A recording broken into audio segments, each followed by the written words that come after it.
Hi, I'm Lou with another episode of My Car Story. And we're in Amelia Island at the Concours, and this is a great car show, and we have a great car colonel, Andy Starr, with me today. And Andy, what year, make, and model is this one? This is a 1987 Buick Grand National. And the special thing about this, how many miles on this unrestored Survivor? It has 1,140 miles. Amazing. So, all right, step right alongside me and we'll talk about this one. So how do you get a car that looks like this with no miles is going to be the first question. First of all, how long have you had it? So I bought it 2 years ago, roughly. It was a state auction. The owner of the car was a former GM employee. Okay. She bought it when she retired, and during the first 6 months she owned the car, she spun it around and was scared of it and put it in the garage, covered it up, and it sat there for 34 years until she passed away, and they'd start it up every once in a while. Wow. Well, let's step back from it for just a minute. Really kind of a sinister car back in the day, right? It was the first V6 turbo, and there was an odd kind of thing that happened with this car. People didn't immediately like it because being an American, you're supposed to have a V8. So the fact that the V6 turbo was the fastest car, this was it, 87, right? 87, fastest American production car, faster than a Corvette. The saying at GM was, we break for Corvettes, and it was actually faster than a Ferrari. Now, go ahead. 0 to 60 in 4.6 seconds. Wow. And now, did they also come in non-T-top? So you had three options. Okay. You could get a T-top, you could get a Astro roof, or no T-top at all. And this one has the T-top. This has the T-top. It has every factory option except for it does not have power seats. It has the rear digital dash, which is always a special order. Let's show that in a second. I want to just feature this too. Notice that's a 6 with a turbo. And by the way, while we're back here, we don't have any trunk and treats for you, but I want to show you this trunk. So we just wanted to show you the trunk of this car. So you looked, you tracked it home? It's still empty. The car throughout the Just show you, the hour, those are on there sideways, as you can see. And there's a place for the most fun you T-tops. can have legally. Well, And this enjoy it. It looks unrestored beautiful. Survivor. Oh, look how I found. And we're back. And you can see that Grand National with the 6 with the turbo airflow look.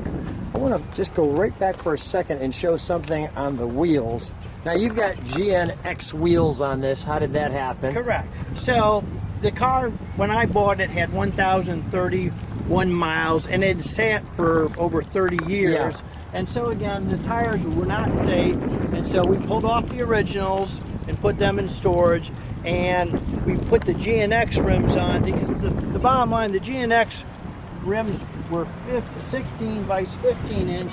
Instead of 7 inches, they're 8 inches. So it gives you a lot more grip to the road. And again, they look pretty bad on this car. They look awesome. So now, you've driven it, what, 100 miles? Basically 100 miles. We basically take it to preservation shows at concourse events. What's the reaction when that happens?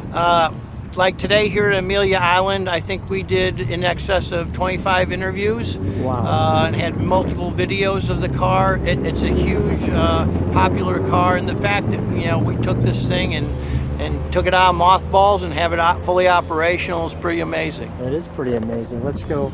Notice we've got the black carpet, the kind of suede-like feel, and the pull bar. Let's show you the interior. Now, there was never a 4-speed option, is that correct? That's correct. All of them came in automatic. This has the rear digital dash, which was a special order option. All Grand Nationals normally came with an analog dash. Let me show you that T-top from there. The 6, the Buick logo. Let me just show. Now, did the Grand National mats come with it, or are those aftermarket? You can get both. Black mats were standard, and you could also order the Grand National embroidered mats.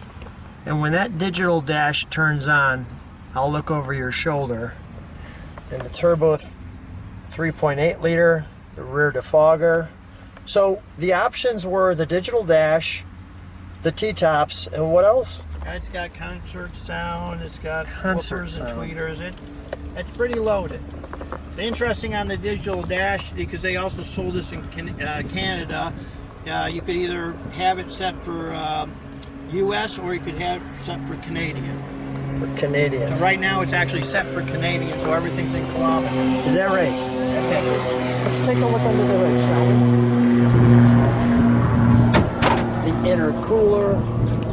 What really made these cars wicked fast was Buick beefed up the intercooler in 1986 and improved the Garrett turbocharger. So the best years were 86, where it was about 235 horsepower, and then the final production year it went up to 245, and that was pretty conservative based on insurances.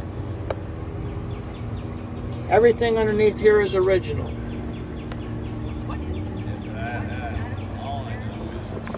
And you've got the markings still on the turbocharger. If you look underneath the car, there's inspection markings everywhere. Is that right? Still has an AC Delco battery in it. Beautiful car. That is Our great. friend has one, so we have it sent. What do we have here? Is that cruise control or something? Or Yes. okay. Just all of the.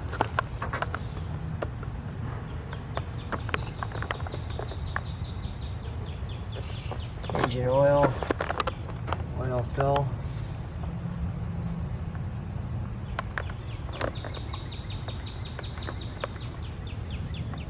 Our tag. Well, let's fire it up, shall we? We'll listen to the idle, and we'll start it. I'll look over your shoulder.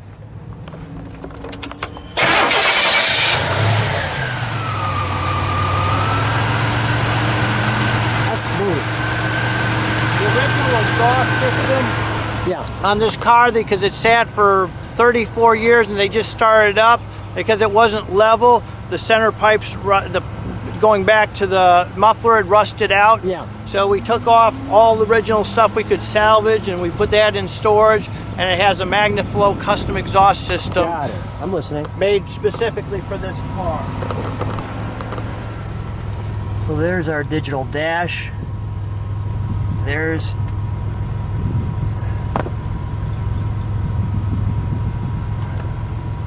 those miles. Hope you can see that. Let me just listen to it. All right, give it a rev, Andy. Nice. All right, we're going to shut that down just because we don't have a lot of gas. Colonel, what a great time seeing you, first of all. It's always a treat. My pleasure getting the chance to see this wonderful car. We've been talking about this one for a while, Yep. so it's a real treat to be with you. It's my honor. Thanks for being on My Car Story. Thank you for what you do for the car industry and promoting these great cars and keeping the restoration industry going and survivors like this. Thank you so much.